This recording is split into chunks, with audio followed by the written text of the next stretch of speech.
I'm Kelly Turman with a tip on how you'll never have to buy wrapping paper again. Instead of using peanuts, Wal-Mart.com stuffs their boxes with this crumpled butcher paper. I'm going to show you how to turn this into beautiful, amazing wrapping paper. The first thing you're going to want to do is you're going to want to figure out how big you need your paper to be. So, look at this. And another great thing about this paper is that there are these little perforated edges along it, which make it really easy to get some nice clean lines. So I think that's going to about do it.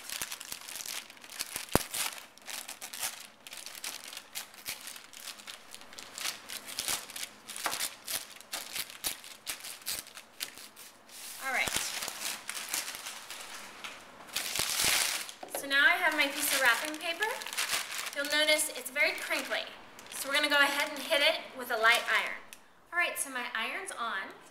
I have the steam off and the temperature is on a 3 out of 7. And I'm going to go ahead and just hit this paper with the iron to get the wrinkles out. So the thing I like most about this paper compared to just using like grocery bags or any type of brown bag is that this paper is actually the thickness of most wrapping paper. So I think it makes it a lot easier to work with.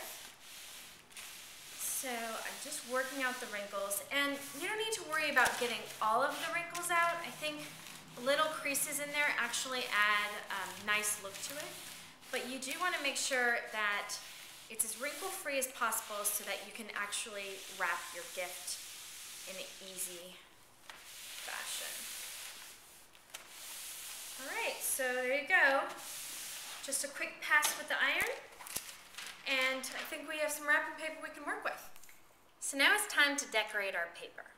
Now I am going to just use one coloring pencil and one Conte crayon, and we're going to do a nice little line pattern. So I'm going to go ahead and just use my ruler, and what I'm going to do is I'm just going to draw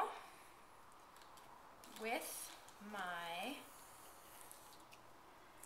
coloring pencil, and you'll notice that I'm doing this straight on top of my kitchen table, and my kitchen table actually has this really high wood grain, and if you're looking for some real clean lines, go ahead and make sure you're doing it on a nice craft type surface. But I personally like having this look a little more rustic, so I like how when I do this it will pick up some of the graininess from the table.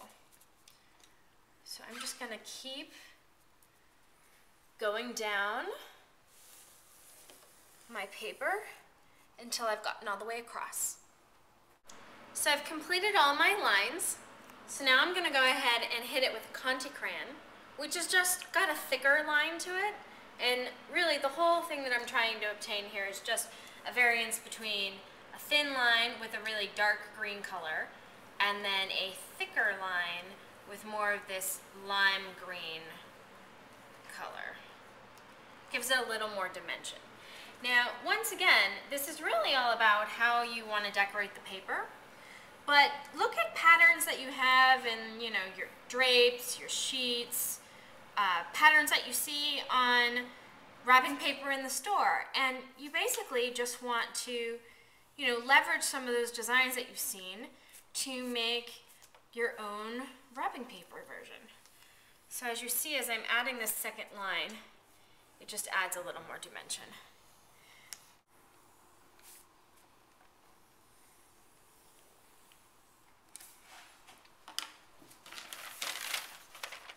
Alright, so here's our wrapping paper, and we're ready to wrap our present. As far as decorating the paper, this is also a great way to entertain your kids. Give them a bunch of coloring crayons, sit them down with a bunch of pieces of paper, and let them have at it.